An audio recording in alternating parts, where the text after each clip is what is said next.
Assalamualaikum warahmatullahi wabarakatuh. Selamat datang di channel Sentani. Pada video kali ini, saya akan membawakan materi tentang Presiden Indonesia, selalu dari Jawa. Selama 77 tahun berdiri, Indonesia telah dipimpin oleh 7 presiden. Dari 7 presiden Indonesia tersebut, 6 diantaranya memiliki latar belakang dari suku Jawa. Salah satu presiden yang bukan dari suku Jawa adalah almarhum B.J. Habibie yang lahir di Gorontalo, tetapi masih memiliki garis keturunan Jawa dari ibunya yang asalnya dari daerah istimewa Yogyakarta. Saat itu, beliau ditunjuk sebagai presiden di tengah situasi darurat karena adanya vacuum of power yang menyebabkan Presiden Soeharto harus mundur dari kursi kepresidenan yang diduduki selama 32 tahun. Dari fakta ini, timbul pertanyaan, mengapa Presiden Indonesia hampir semua memiliki latar belakang suku Jawa?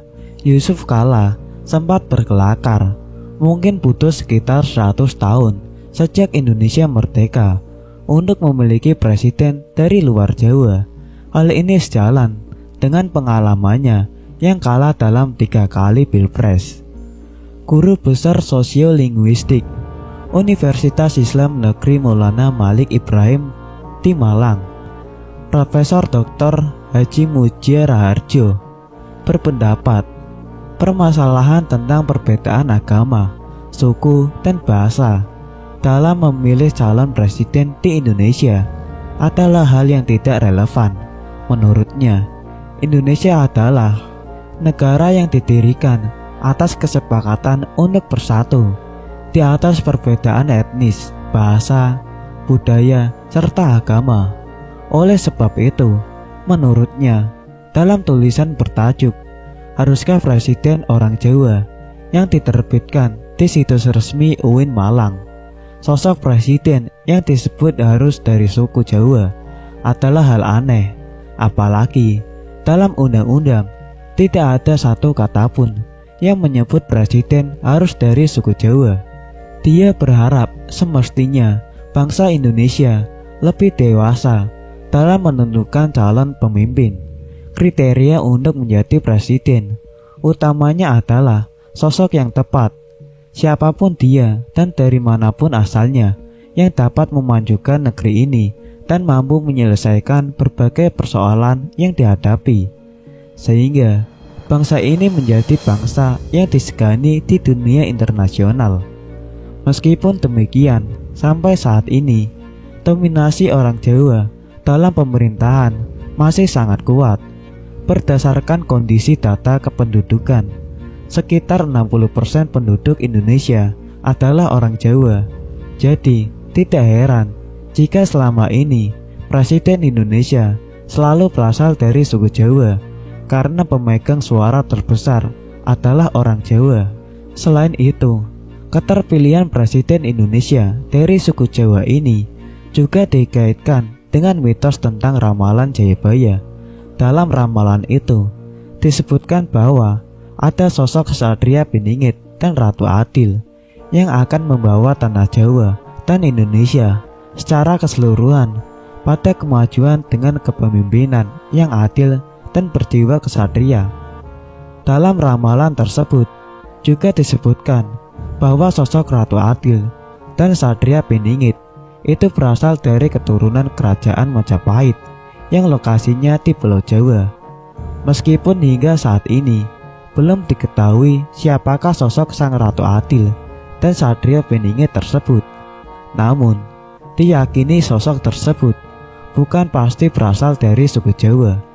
Selain itu, pada masa Jepang menyerah kepada sekutu dengan ditandainya peristiwa bom di kota Nagasaki dan Hiroshima pada 9 Agustus 1945 silam, pemerintahan Jepang di Indonesia telah membentuk Badan Penyelidik Usaha-Usaha Persiapan Kemerdekaan atau BPUPKI, atau dalam bahasa Jepang bernama Tokuritsu Junbi Kosakai pada 1 Maret 1945.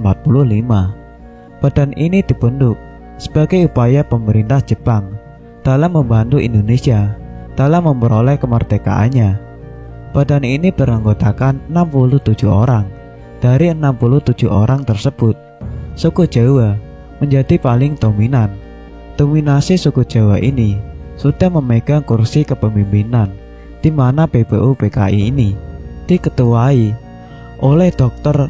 Kanjeng Raden Tumenggung Rajiman Wedyo Diningrat dengan wakilnya Raden Panji Suroso. Hal yang sama saat PBU PKI ini berubah menjadi Panitia Persiapan Kemerdekaan Indonesia atau PPKI, atau dalam bahasa Jepang disebut dengan Tokiritsu Jumbi Inkai.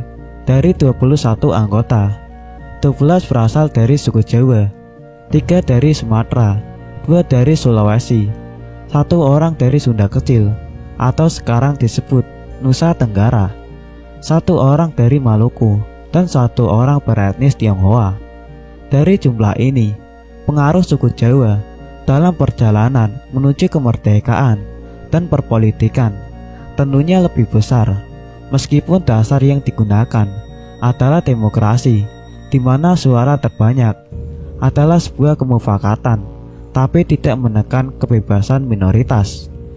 Selain itu, secara demografis, suku Jawa adalah kelompok masyarakat paling dominan di Indonesia dengan jumlah lebih dari 40%. Ditambah, Pulau Jawa sejak zaman Kerajaan Majapahit hingga sekarang menjadi pusat pemerintahan, sehingga tokoh-tokoh politisi dari suku Jawa mendominasi. Dengan sistem pemilihan saat ini, yaitu pemilihan presiden secara langsung dipilih oleh rakyat, jumlah orang Jawa yang mayoritas cenderung memilih calon presiden dari suku Jawa. Meskipun tidak semua suku Jawa ikut berpartisipasi dalam pemilihan presiden, karena inilah hampir semua presiden yang memimpin dari awal kemerdekaan hingga sekarang didominasi oleh suku Jawa. Hal ini berdasarkan asas demokrasi yang berlaku di Indonesia, di mana kaum mayoritas selalu mendapatkan tempat dalam pemerintahan. Apalagi Indonesia sangat sensitif dengan isu-isu yang berbau SARA, sehingga akan lebih aman jika sosok presiden berasal dari kelompok suku terbanyak. Akan tetapi, bukan hal yang tidak mungkin jika kedepannya Indonesia akan dipimpin oleh presiden yang bukan berasal dari suku Jawa.